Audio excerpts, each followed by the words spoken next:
¿Qué tal amigos? ¿Cómo están? Bienvenidos a una nueva edición de Transporte al Día, este programa que hacemos semanalmente a través de BTV y que corresponde a la Cámara de Transporte del Uruguay. Tenemos una novedad muy importante para compartir con ustedes que sucedió hace pocas horas.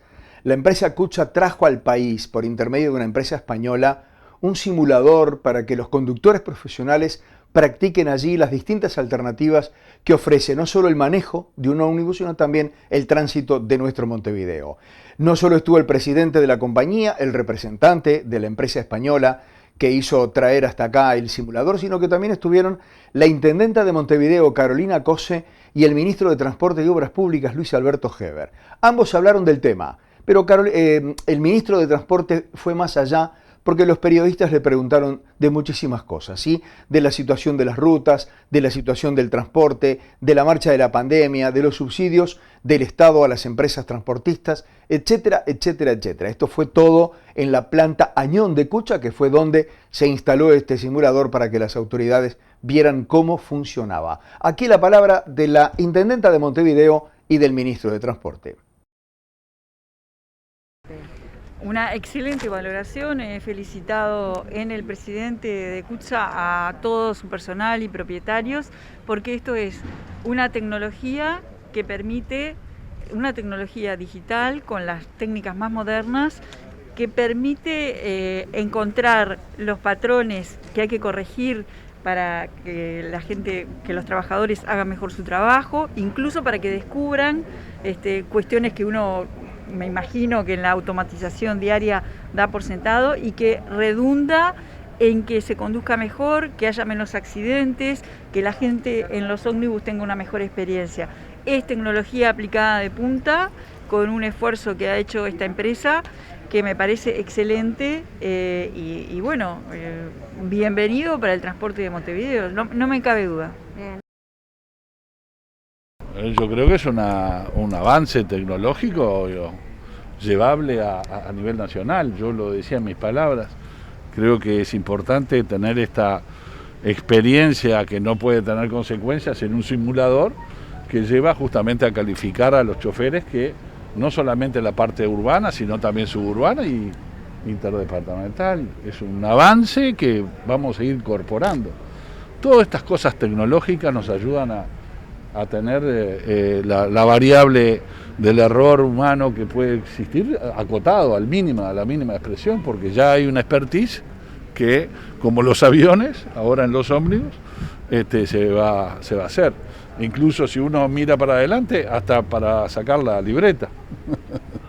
Debería de usarse ese tipo de cosas para saber un poco el comportamiento, que no es solamente atracar entre dos vallas, ¿no? Sino cómo se puede comportar una persona que no debe ser un riesgo para las personas que andan a pie en el país. Ministro, a propósito del tema de las aglomeraciones en el transporte, ¿qué valoración están haciendo? Bueno, la semana pasada, si bien fue del área urbana, que surgieron algunas fotos, bueno, pero a nivel del Ministerio de Transporte, ¿qué valoración hacen?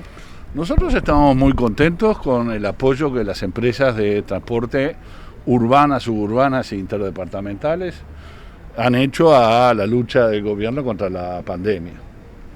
Han extremado los controles. Hay sí una foto que se ha usado, pero es simplemente la excepción, muy excepción. Nosotros estamos teniendo un control sobre todo los interdepartamentales y de los metropolitanos, que es lo que corresponde. Los urbanos le corresponde a la Intendencia Municipal, pero en lo que tiene que ver a las inspecciones, el director de transporte nuestro nos ha informado que se cumplen a rajatabla todas las medidas que generan la seguridad que yo quiero transmitir a la población, de que no es un riesgo ir y usar el ómnibus, que es una seguridad, porque hay realmente mucho cuidado. Y esto se agrega justamente a la instancia de que el Estado uruguayo está haciendo esfuerzos en el subsidio, porque sabemos que es un esfuerzo que le pedimos a las empresas, que tiene un costo, y que no queremos que ese esfuerzo termine por complicarle la existencia a las empresas. Entonces, en este tema de pandemia, yo voy justamente a la instancia del Consejo de Ministros con el tema de las empresas de transporte que tanto han ayudado en esta pandemia que tenemos por delante. ¿Cuándo se va a mantener el aforo? Y mire, nosotros queríamos lo habíamos anunciado que antes de Semana Santa se iba a terminar y después los casos llevaron a que tomáramos todo el mes de marzo y todo el mes de abril. Aspiramos que en mayo. ¿Por qué es la aspiración? ¿Por ahorrarnos?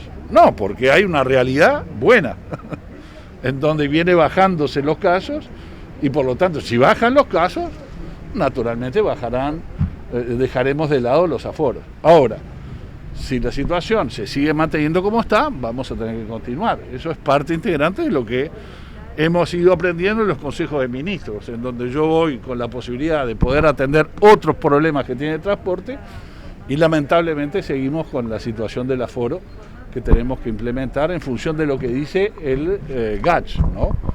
La comunidad, el grupo asesor científico. Nosotros nos estamos guiando mucho por ellos, que son los que saben mucho más que nosotros. Con respecto al transporte, se ha dicho que bueno, que volverían y que tiene que ver también con las clases, que las clases volverían a partir del 3 de mayo, sobre todo en las zonas rurales.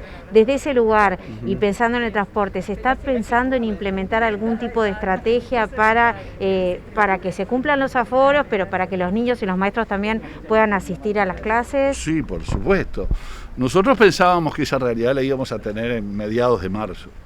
Lamentablemente, producto de que recrudeció la pandemia, hubo una medida justamente de suspensión, pero estábamos todos preparados, no para los primeros días de marzo, pero sí para el 15 de marzo, tener todo el sistema funcionando para darle apoyatura al sistema presencial en las escuelas y en la educación en términos generales. Bueno, no se pudo. La medida, lamentablemente el gobierno, producto de la realidad, tuvo que tomar medidas de suspensión de la presencialidad de las clases. Bueno, entonces estamos preparados en nuestro ministerio para que si se nos dice, bueno, vuelve la presencialidad el 3 de mayo, bueno, tener todo instrumentado como para que ni los estudiantes ni el personal docente puedan no tener la posibilidad de volver a ir al instituto que tienen que asistir, ¿no? ¿Cómo ven la obra de Ruta 5? Que va a suplir un poco el ferrocarril que no va a estar pronto para la obra de UPM. Sí, yo, Leo, quiero comentarte también que a veces unimos la doble vía de la Ruta 5 con el ferrocarril. No, la idea de la doble vía de la Ruta 5 era una idea que veníamos antes de saber un poco de esta realidad de atraso que tuvo el ferrocarril. Lo que hace el ferrocarril es priorizar la Ruta 5. Nosotros queríamos la Ruta 8, la Ruta 3, la Ruta 1 y la Ruta 5 como doble vías de ingreso a Montevideo. Y hemos dejado la Ruta 8, la Ruta 9, la Ruta 1 y estamos concentrándonos en la Ruta 5. ¿Por qué? Bueno, porque hay atrasos en el tren y por lo tanto va a haber una suerte de... va a colapsar la Ruta 5 si nosotros no le hacemos intervenciones. Entonces, todo nuestro esfuerzo ahora es Ruta 5. Ya se está construyendo la Ruta 3. La voy a ir a ver este viernes. Vamos a ir a inspeccionar porque me gusta ir a mirar cómo vienen las obras. Vamos a estar, que es entre la 1 y San José, con el bypass a San José. Es muy importante esta ruta. Es una PPP que por fin salió. Y bueno, y ahora se está construyendo. Entonces voy a ir a ver, y viene avanzando muy bien. Y esto, la Ruta 5, tiene que arreglarse. Tengo una etapa de concesión, que ya es una concesión muy vieja, que es la de Hernández y González, y después tengo 3 tramos que tenemos que buscar una solución para que rápidamente se pongan a trabajar sobre la Ruta 5, que es mi ansiedad. ¿La obra pública va a sacar el país adelante ahora después de la pandemia? Bueno, no únicamente, pero es una pata fundamental. ¿El plan de trabajo solidario? Sí, cómo no. Todo lo que sea empujar a la obra pública, desde este ministerio, y no tengo duda del Ministerio de Vivienda, vamos a ser entusiastas, alentadores de la misma. Nosotros estamos con un buen plan de presupuesto. Si mañana existen otro tipo de recursos que puedan ser canalizados por la Corporación Nacional para el Desarrollo para invertir en obra pública, pero ¿qué más quiero yo como ministro? Ministro, ¿qué está haciendo la reunión del Mercosur? ¿Hay algún tema del Ministerio de Transporte que se va a plantear por parte de Bustillo? Bueno, no sé si en la instancia del Mercosur. Yo creo que la instancia de cuando hubo el encuentro entre el presidente de la calle Pou y el presidente Bolsonaro, la zona este y la zona oeste del Uruguay tuvo buenas noticias y estamos instrumentando, que es el dragado del canal de acceso desde la Laguna Merín hacia la Laguna de los Patos. Nos parece muy importante, eso nos cambia la ecuación de los productores arroceros del norte, que por vía de barcazas pueden llevar a Río Grande su mercadería. El puente de Yaguarón, porque no da más el puente del Barón de Mauá, que es un lindo puente hecho por los ingleses en la década del 30. Tenemos que hacer un puente nuevo. Nosotros nos hemos comunicado con el ministro de Infraestructura brasilero y quedamos en que nosotros nos íbamos a encargar de reconstruir el puente Barón de Mauá, el actual puente, y ellos, por su presupuesto, van a hacer el nuevo puente.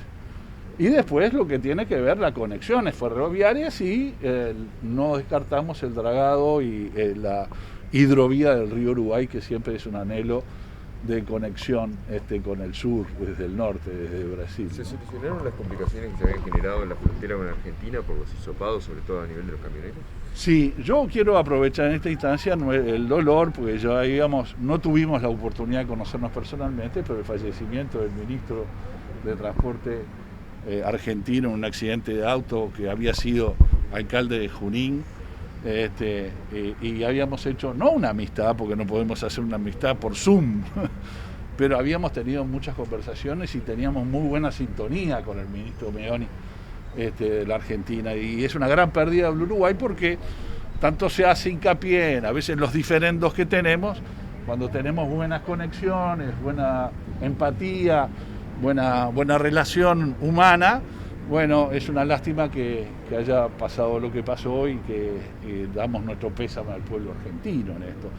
Pero se solucionó, sí, se viene solucionando. Ahora se ha adoptado el decreto avariado en Argentina y se está adoptando al criterio que el Uruguay viene estableciendo, que los PCR duren 7 días. Tenemos que ver ahora a ver si validamos los exámenes de un lado y de otro para facilitar el tema del pasaje en la frontera. Sobre la obra pública queda algo pendiente. Desde la oposición dicen que es para reclutar mano de obra barata, que no termine siendo eso. ¿Qué contesta eso cuando dicen eso? No se puede decir una cosa, todo barato. Es un error. La obra pública es buena para todo el mundo. Cada dólar que uno pone en rutas se multiplica por 4 en la sociedad. Ya está estudiado económica, no lo digo yo. Ya hay estudios. Porque trabaja el almacén, porque trabaja el hotel, porque trabaja el restaurante, porque trabaja la gente que alrededor de la obra pública. No es un dólar que queda ahí y se sepulta en una ruta. Se multiplica por 4. Entonces, si nosotros estamos hablando de un presupuesto de cerca de 2.000 millones de dólares, 2.500 si ponemos las PPP, multiplíquelo por 4 y vamos a ver que es una inversión que es muy necesaria en un momento en donde el país precisa de inversión y de trabajo, ¿no? Se referían en la crítica al plan de trabajo solidario, la gente que van a reclutar para esas obras, que bueno, es un trabajo, ante todo, ¿cómo destaca ese trabajo que se va a dar? Nada le sirve, no hay nada que le sirva. Bueno, aflojen un poco, estamos en pandemia, tenemos que trabajar, hay que buscar la forma, traigan una idea mejor. Si no les sirve esta, traigan una idea mejor. Vamos por la excelencia, no a poner palos en la rueda. Ya está, no da para más.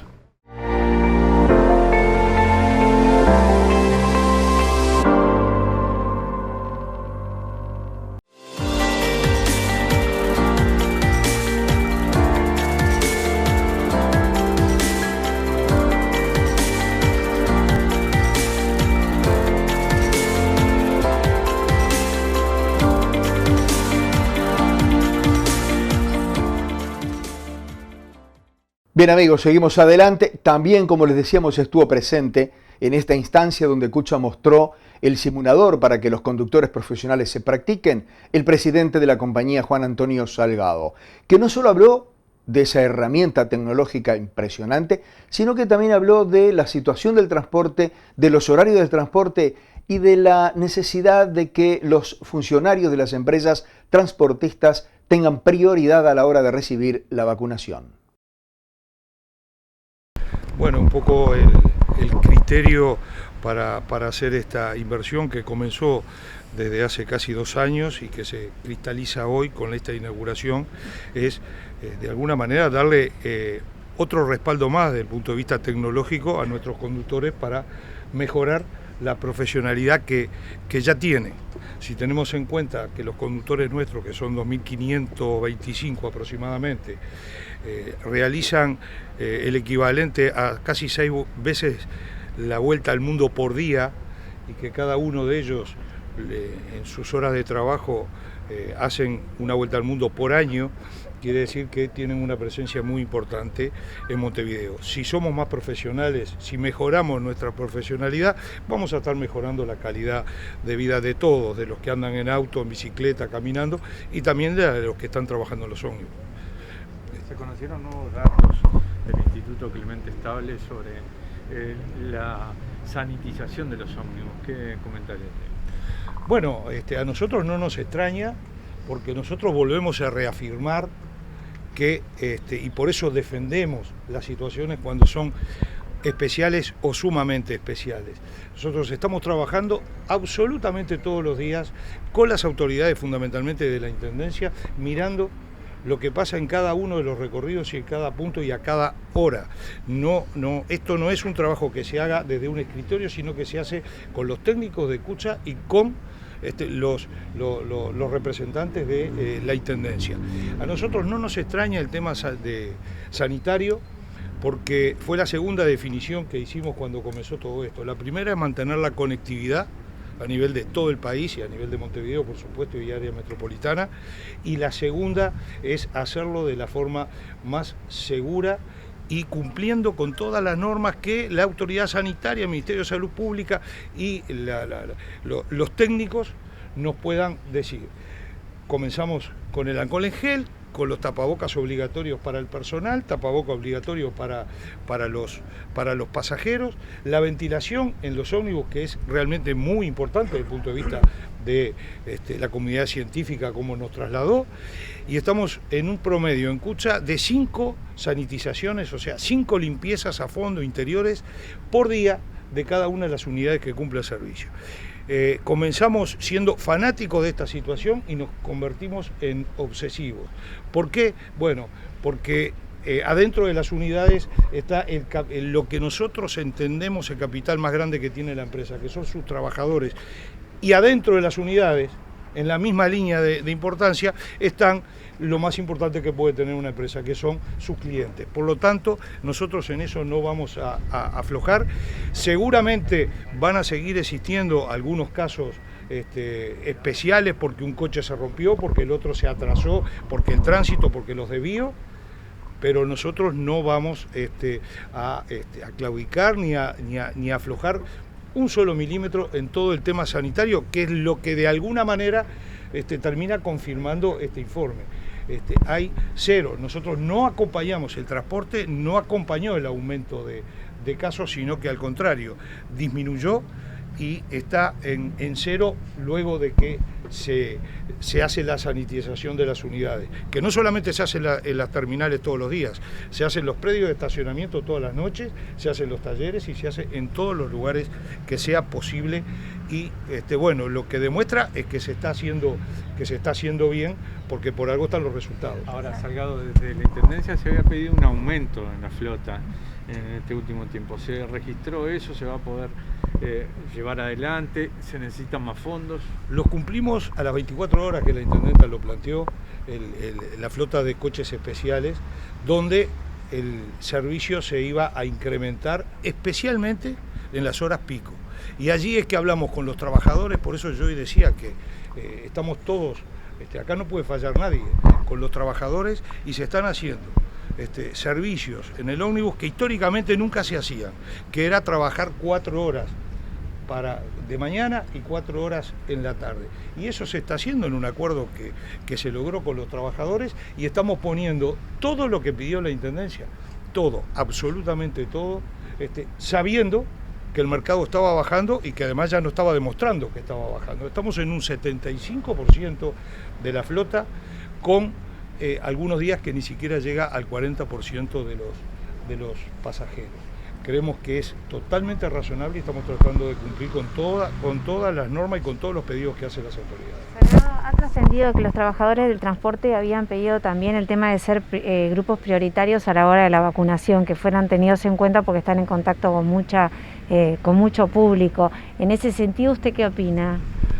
La Cámara de Transporte el 27 de enero le presentó a Álvaro Delgado, al prosecretario de la Presidencia, una nota diciendo justamente algo parecido, que éramos un gremio en el cual estaba muy expuesto, pero también entendemos que no solamente la salud, que hay muchos gremios que también les tocó trabajar durante este año y pico y que también podrían tener prioridades.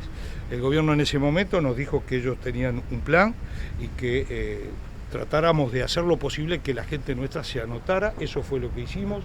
Hoy en Cucha la gran mayoría está vacunado en primera y en segunda instancia.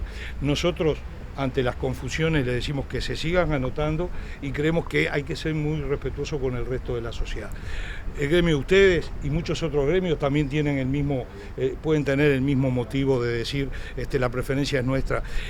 Acá lo que hay que tratar es que vengan las vacunas, que nos sigamos vacunando todos, que nos anotemos todos y que cada una de las empresas, en este caso Cucha lo hizo, trate de difundir y facilitar que los trabajadores vayan a vacunarse. Y nosotros no solamente facilitamos al extremo cualquier situación para que los trabajadores vayan a anotarse. Sacado, ¿están dadas las condiciones para que se pueda mantener el aforo, sobre todo a nivel de los ómnibus interdepartamentales?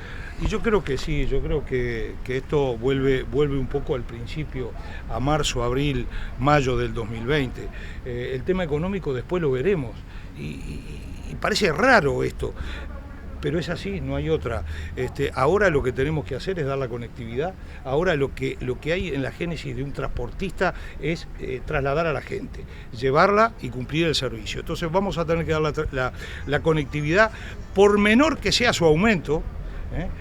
Hoy se hablaba de que si comienza la clase y va a comenzar en las aulas rurales, bueno, allí no hay un tema económico, allí lo que hay es que cumplir. Por lo tanto, yo creo que empresas, trabajadores, representantes del gobierno nacional y departamental, todos tienen que poner lo mejor para que de alguna manera se siga manteniendo. La conectividad, fundamentalmente donde se precisa, en todos los rincones del país, y por el otro lado, que el transporte colectivo de pasajeros sea una garantía para que la gente que tiene que usar transporte colectivo lo pueda usar con la total tranquilidad que tiene que tener.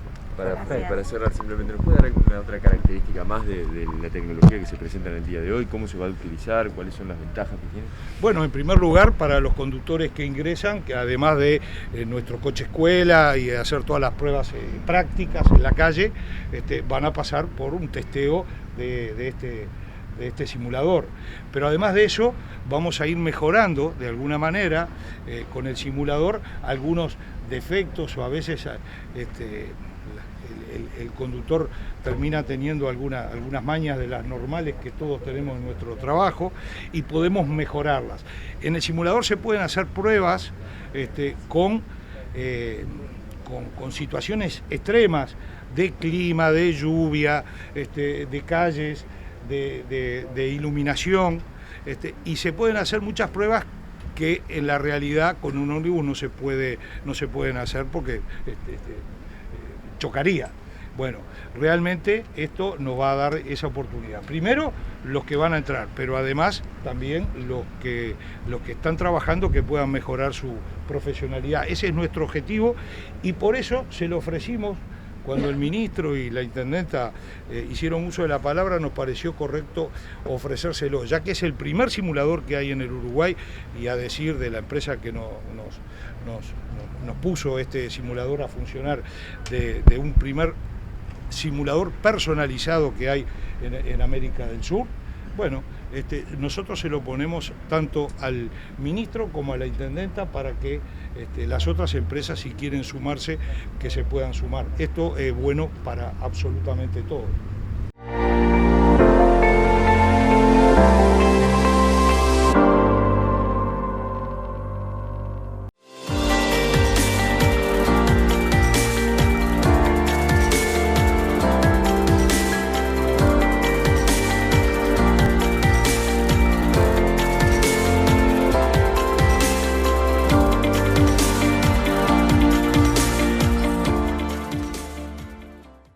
Seguimos adelante, amigos. Les decíamos que una empresa española es la responsable de este simulador, de hacerlo traer hasta Uruguay. Estuvieron en negociaciones algunos años con la empresa Kutxa y un representante de esa empresa estuvo también esa mañana allí en el momento en que se libró al uso público. Sin embargo, preferimos tener un mano a mano con este representante de la empresa española. La empresa se llama Lander, él se llama Íñigo Esteban Velázquez y con él conversamos así a propósito de cómo comenzaron las conversaciones para que finalmente ese simulador llegara a nuestro país. Lander Simulation es una empresa que se dedica principalmente al desarrollo de simuladores para el mundo de la automoción y para el sector ferroviario también, ¿vale? En el sector ferroviario está más extendido desde hace muchos años la implantación de los simuladores en todos los operadores, tanto de metro como de cercanías, alta velocidad o tranvías, ¿no? Y bueno, pues trabajamos muy potentemente en ese sector, ofreciendo simulaciones de todos los tipos de metros y trenes que hay por el mundo. Y en la parte de la automoción también pues desarrollamos simuladores para operadores urbanos, empresas de transporte de mercancías, escuelas de policía, academias, centros de formación profesionales. ¿Cuánto hace que existe esta empresa? Pues una empresa que tiene aproximadamente 20 años. Una empresa joven, podríamos una decir. empresa joven, pero bueno, que poco a poco ya vamos adquiriendo una cierta madurez, ¿no? Son 20 años trabajando en el mundo de la simulación profesional, siempre con empresas de primer nivel por todo el mundo. Y bueno, pues desde nuestros comienzos, pues poco a poco hemos ido creciendo en volumen de empresas, siempre desde San Sebastián, desde el País Vasco, atendiendo a todos los mercados internacionales. Y bueno, nuestros comienzos fueron más locales a nivel solo en España, pero desde hace unos 15 años estamos en una plena internacionalización de la empresa, presentes en Latinoamérica, en Europa, en el sudeste asiático, Oriente Medio, en todos los continentes. Que el producto que ustedes idearon tenga aceptación, habla bien de quienes lo reciben, porque uno tiene la percepción de que uno sabe todo, no tiene que aprender nada, maneja bárbaro, nos creemos todos choferes de Fórmula 1. Debe haber habido un quiebre para que se empezara a aceptar el hecho de simular para mejorar. Sí, lo cierto es que, como tú bien dices, todos pensamos que somos los mejores conductores y no nos damos cuenta hasta que nos meten en una máquina que nos analiza y nos evalúa que no lo somos. Todos los errores, nos damos cuenta que no lo somos, ¿no? Entonces, la tecnología de simulación lo que permite precisamente al equipo de instructores de una compañía es identificar ya no solamente quién es un buen o mal conductor, sino aquellos pequeños vicios o manías que tenemos todos en la conducción que no son favorables de cara a la conducción segura o a la conducción eficiente y el ahorro de combustible, y por lo tanto permite identificarlos y hacer pulir muy bien a esos conductores, ya no solo con la conducción inicial, sino en todo el reciclaje. Ya vamos a hablar en el próximo bloque del simulador que desembarcó en Uruguay, etcétera, etcétera, pero antes me quiero detener en algo. Para todas las empresas que contratan vuestro producto, ¿los trabajos son personalizados o únicos, por decirlo de alguna manera? Es algo fundamental. De hecho, nosotros no concebimos los proyectos de simulación como algo estándar, sino que trabajamos mucho en una fase de conocer el cliente, de conocer cómo está haciendo la formación antes de adquirir un proyecto de simulación. Entonces es un trabajo previo en el que nos conocemos, vemos lo que están haciendo, cuáles son las necesidades, cuáles son los principales problemas que tienen en su día a día, y por lo tanto trabajamos conjuntamente en pensar e idear una herramienta que esté bien hecha a medida. ¿Cuánto tiempo lleva idear algo que se le pide?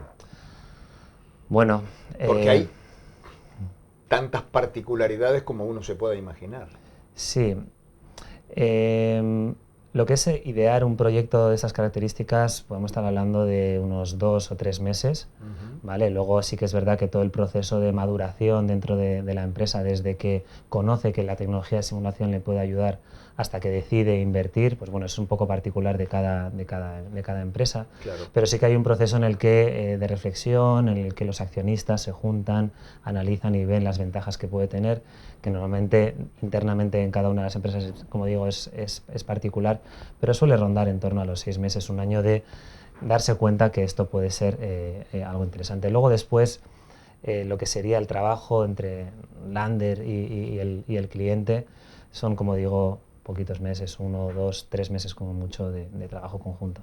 Supongo que casi todo el mundo debe pasar lo mismo que en Uruguay, que el parque automotor crece y al crecer el parque automotor aumentan también los obstáculos, ¿no? O sea, o los problemas que uno va a enfrentar en el tránsito. Cuando ustedes terminan un producto, ¿cuánto tiempo tiene vigencia? Porque capaz que a los 2 años ya hay que reajustarlo. Sí, es un punto importante y de hecho lo consideramos a la hora de diseñar este proyecto, consideramos que el resultado del mismo tiene que estar preparado para ese futuro, como bien comentas, ¿no? El propio parque es una de las variables que afecta a esa escalabilidad que necesita tener el propio simulador, y el mismo ya está pensado para que en el futuro, si necesita incorporar nuevos modelos de ómnibus, ya sea eléctricos, híbridos, de hidrógeno o de las tecnologías que vengan, el propio simulador ya está preparado a día de hoy para recibirlas. Claro, porque me llamó la atención ayer en la presentación que se hizo para Cucha, que tú dijiste, no hay ruido porque está manejando un ómnibus eléctrico. Es una de las innovaciones del mundo, ¿no? Sin duda, la tendencia mundial, como bien estamos viendo, es ir hacia el fossil free en el transporte, sobre todo urbano y de mercancías. Hay que reducir las emisiones de carbono, reducir el consumo de combustible y la dependencia que tenemos de los combustibles fósiles, y por lo tanto pues toda la industria, los fabricantes de ómnibus y camiones y también de autos están tendiendo hacia esas soluciones. La que ya ha llegado desde hace un tiempo fue la híbrida, luego está implantándose ahora de manera muy fuerte la eléctrica, vendrá el hidrógeno verde, que es el nuevo combustible, y bueno, todo eso va a transformar el parque automotor de Cucha o de las ciudades, y hay que estar preparado para ellos. Cuando preparan un simulador, ¿qué es más importante? ¿El afuera del vehículo o el adentro del vehículo? Y en el adentro del vehículo me refiero a la forma de conducirlo. Una cosa es conducirlo y otra cosa es conducirse. Son igual de importantes, son dos aspectos distintos. El dentro del vehículo es muy importante porque cada vehículo que se maneja en el propio simulador tiene que reflejar con gran realismo ese mismo vehículo, y que ese mismo vehículo, y que haya una diferencia entre conducir un modelo u otro. Bien. Porque lo que buscamos es una gran inmersión por parte de ese conductor que hoy va a manejar un ómnibus Mercedes de diésel y mañana va a manejar el eléctrico. Entonces hay muchas diferencias y esa parte interna de la propia simulación es muy importante. Pero sin duda también una parte muy importante es después lo que se le ofrece en la simulación, en el aspecto, lo que se ve en los televisores, ¿no? Porque él tiene que sentir que está manejando en una situación muy realista a lo que él va a vivir en la realidad. Al final, un aprendizaje es efectivo cuando lo que practicas luego lo puedes poner en práctica en una situación realista. Entonces, si no conseguimos generar una inmersión suficientemente realista, todo lo que aprenda en el simulador no le va a valer al conductor en la práctica, porque su cerebro no va a asociar ese aprendizaje del simulador con la realidad, ¿no? Por lo tanto, esa inmersión, tanto en lo que vive dentro del vehículo como lo que después vive en la simulación, tiene que ser muy cercana a la realidad. Una última pregunta de este bloque para después ya pasar al hecho del contacto con Cucha, de cómo se dio y todo lo demás. En el propio simulador se puede modificar el tipo de ómnibus que uno maneja, el tipo de auto que uno maneja, el tipo de vehículo que uno conduce? Sí, en el proyecto se definieron una lista de vehículos, la flota más representativa que tiene Cucha, y el instructor puede elegir el ómnibus específico, las características iniciales de manejo, mecánicas que pueda tener, controlar el tránsito, la meteorología, el comportamiento del tráfico, las averías que van a ocurrir, el comportamiento de los pasajeros que suben y bajan. Perfecto. Todo aquello lo puede controlar. Perfecto. ¿Me permitís una pausita? Sí. Señores, estamos haciendo una pausa con un representante de la empresa Lander que acaba de llegar al Uruguay con un simulador que fue puesto al público, a consideración del público, desde hace algunas horas y en el próximo bloque vamos a hablarle un poquito más de lo que significa, de cómo se relacionó con Kucha y de qué deparará el futuro con este simulador. Ya venimos.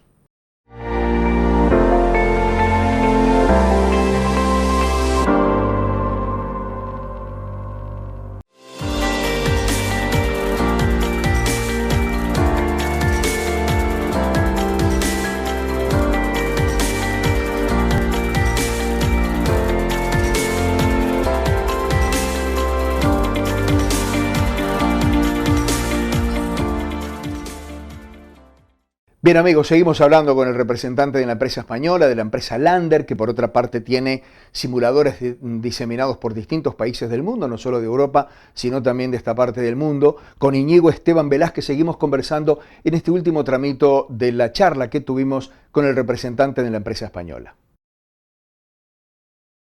Bueno, pues todo comenzó con una llamada de teléfono de Marcelo Gargaglione, una llamada de teléfono en la que nos comentaba que venía a tiempo Kucha desde hace meses preocupándose por mejorar la capacitación que estaban realizando a los choferes, conversaciones previas que Kucha había tenido con el grupo UITP latinoamericano, en el que habían visto otras experiencias, pues un proyecto que habíamos tenido nosotros en Río de Janeiro y que habían compartido su experiencia con los simuladores y lo bien que había resultado la implantación en el estado de Río de Janeiro, y a partir de ahí consideraron que querían investigar y profundizar en el tema. Comenzó con una primera llamada, unas conversaciones muy interesantes, una visita de Salvador y Álvaro a Estocolmo, a una feria en la que estábamos presentando meses después un modelo similar a este de simulador, en el que quedaron maravillados con la tecnología. Y bueno, poco a poco comenzamos a conversar, participado una empresa que colabora con ustedes en temas de conducción eficiente, una visita también a San Sebastián, a España, para conocer la tecnología y traer un feedback sobre lo que habían visto, y a partir de ahí todo fue marchando, visitas mías aquí a Uruguay para conocerles y identificar cuál tendría que ser el proyecto, ¿no? En total fue un año de conversaciones aproximadamente y bueno, así resultó. Una de las cosas que nos llamó la atención a quienes estábamos ayer allí era que el presidente de Kucha lo puso a disposición de todo el transporte uruguayo. Y eso es algo también bien uruguayo, ¿no? Es decir, como somos chicos y somos pocos, nos ayudamos entre todos.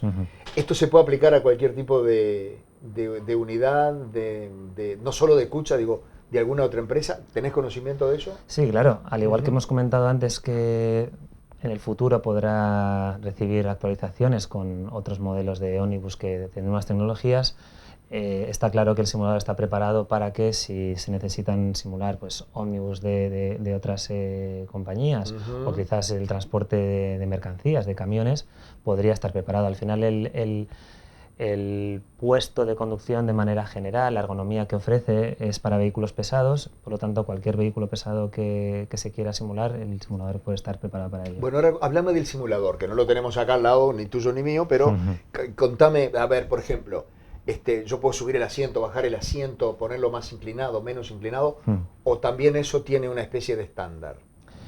Bueno, hay cuestiones que son un poco estándar, pero los componentes son originales de fabricantes. O sea, desde que te sientas en el puesto de conducción, percibes pues, que es un asiento original, que tiene un sistema neumático de subida, bajada, ajuste. El propio volante tiene el mismo ajuste que suelen tener la columna de dirección para ajustarte a tus condiciones. El volante incluye un motor de fuerzas que te transmite las sensaciones de conducción adecuadamente. Debajo del puesto de conducción tenemos una plataforma de movimiento para ofrecer las sensaciones de aceleración, frenada, curva al conductor, y luego pues todo el puesto de conducción es totalmente particularizado que se realizó en esa fase inicial que le comentaba. Por ejemplo, ofrece cajas de cambio intercambiables, claro, el simulador, porque las cajas de cambio que tienen los ómnibus de Kucha son diferentes, sí, claro, y podemos simular la automática de Allison, una automática normal, un cambio manual. Entonces, pues bueno, está totalmente particularizado. Incluso el propio tablero es específico de cada ómnibus. Cuando decías que el chofer en la simulación se enfrenta a situaciones que podríamos llamar límites, ¿cuáles, por ejemplo? Bueno, podríamos estar con... ¿Manejaste un ómnibus alguna vez? camión. Más o menos. Manejé camiones y no tengo la habilitación para ello. Pero gracias al conocimiento que adquirí en los simuladores... Claro. ¿Pero lo manejaste como prueba o estuviste trabajando de chofer de camión? No, como prueba. Yo trabajé de chofer de ómnibus. Sí. En Cucha. Hace muchos años. Cuando yo ayer veía el simulador y decía, pensar que hace 50 años ni frenaban. No que simulador, eran máquinas recontra viejas, muy viejas. Yo decía, si tuviéramos esto en aquella época, y va en el sentido de mejorar la capacidad del conductor sin ningún tipo de duda. Cucha lo está haciendo hace muchos años con un programa que incluso se llama Cero Accidente, que premia al conductor que mejor se conduce. Exacto. Lo que hemos conocido es que Cucha ya llevaba mucho tiempo realizando un análisis estadístico de esos conductores y aplicando medidas particulares a todo ello. Perdón, te corté. ¿Manejaste camión? Entonces es muy parecido. Es muy realista. Exacto. Evidentemente estamos hablando de la simulación. Lo importante de un simulador es que te ofrezca situaciones que de normal no puedes hacer en la realidad. Por lo tanto, digamos que el simulador nunca sustituye el manejo en la formación, en la capacitación del vehículo real, sino que la complementa. Te permite entrenar muchas de las cosas que son un riesgo tremendo, hacerlas en la práctica, pues, tanto para el instructor como para el propio alumno o para el propio vehículo o tránsito alrededor. Además, provocar situaciones que no podemos controlar cuando salimos a manejar a la calle y a darle un curso de formación a un conductor. Este conductor se va a enfrentar a las situaciones, a las condiciones de tránsito que él se encuentre, ¿no? En el simulador lo podemos dominar todo aquello, ¿no? Y luego también hay muchos conocimientos teóricos que a veces se dan en el aula que es imposible de demostrar. Por ejemplo, yo te puedo decir que si se te cruza un perro en mitad de la calzada, tienes que frenar de manera y mantener la dirección hasta que detengas el vehículo. Lo podemos hablar en el aula muchísimas veces, pero hasta que no te enfrentes a esa situación no sabes cómo vas a reaccionar y probablemente reaccionarás girando el volante y provocando quizás un accidente peor. Por lo tanto, hay muchas cosas esto es un ejemplo, ¿no? Pero en temas de conducción eficiente también hay cosas que se explican en la teoría, pero que no se pueden evidenciar ni demostrar. Supongo que en esto ustedes también deben tener ya experiencia. ¿Cómo es la relación entre el conductor y el simulador? ¿Tantas horas por semana, tantas horas por mes, de por vida? ¿Cómo es la sugerencia? ¿Cómo es la sugerencia de ustedes? Bueno, la sugerencia depende mucho de cómo ya se esté haciendo la formación en la empresa. Como he dicho, al final el simulador se implanta o forma parte, complementa la formación que ya se está haciendo. Entonces, si la empresa tiene un plan formativo inicial de nuevos choferes y este dura X tiempo, pues al final, y normalmente de ese tiempo de formación, imagínate que es una semana, hay 2 o 3 días de conducción, normalmente el simulador puede estar en un día de ellos, ¿no? Para que también se haga la formación en el propio vehículo. Sin embargo, también en los programas de reciclaje, a ella no estamos hablando de que le estamos ofreciendo, no tenemos que llevarle a un vehículo y que conduzca porque lo hace todos los días. En los programas de reciclaje más de maniobras o más cursos específicos porque cometes determinados accidentes, ya la formación casi en el vehículo, en la conducción real, se sustituye por el propio simulador. Y estamos hablando de cursos de 4 o 8 horas en los que no solamente está un alumno formándose, sino puede estar un grupo de 10, 15 alumnos. Claro. Empezamos hablando de la empresa, vamos a terminar hablando de la empresa. ¿Qué proyección tiene? ¿Qué ideas tiene de futuro? Bueno, es una empresa, Lander, que siempre ha tenido un carácter internacional y venimos trabajando desde muchos años en Latinoamérica. Tenemos presencia desde México hasta Chile en casi todos los países y obviamente tenemos una presencia muy importante en Europa, pero desde hace muchos años también nos hemos implantado fuertemente en el continente asiático y bueno, el mercado es mundial, ¿no? Allá donde se demande una tecnología de simulación de alto nivel, allá estamos y estamos prácticamente en todos los países. Claro, además la tecnología va cambiando, ustedes también se tienen que ir adaptando. Exactamente. Muchísimas gracias y buen retorno a España. Muchísimas gracias, un placer. Bien amigos, hasta acá lo nuestro. La invitación es para la semana que viene, cuando volvamos a compartir con todos ustedes una nueva edición de Transporte al Día, este programa que hacemos por encargo de la Cámara de Transporte del Uruguay. Han sido ustedes muy amables, los esperamos la semana que viene. Hasta entonces y muchas gracias.